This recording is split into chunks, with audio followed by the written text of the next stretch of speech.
Les Nations Unies appellent à une pause humanitaire en Libye en prévention d'une éventuelle propagation du coronavirus. Le gouvernement d'union nationale reconnu par l'ONU et basé à Tripoli a décrété un couvre-feu de 18h heure locale à 6h du matin. Les restaurants, cafés et salles de fête sont désormais fermés.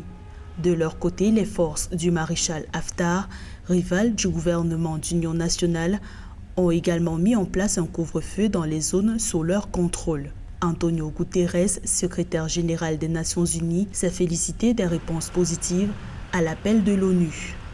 Au vu de la situation humanitaire déjà désastreuse en Libye et du possible impact de la pandémie du Covid-19, le secrétaire général appelle les parties à unir leurs forces pour faire face à la menace et garantir un accès sans entrave à l'aide humanitaire dans tout le pays.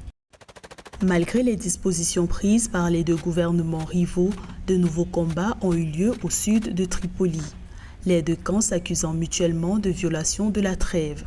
Le gouvernement d'union nationale a ainsi accusé les forces du maréchal Haftar de tenter des percées dans la banlieue sud de la capitale. Je pense que cette fois-là, avec le virus du corona, j'espère que tout le monde va respecter la trêve. Le problème que les milices de Sarraj, il n'y a pas de chef commandant pour l'arrêter.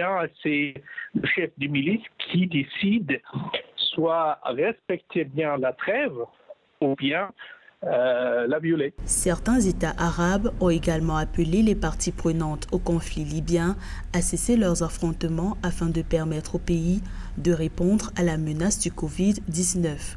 Rappelons que la Libye, pour l'instant, ne compte officiellement aucun cas confirmé de coronavirus.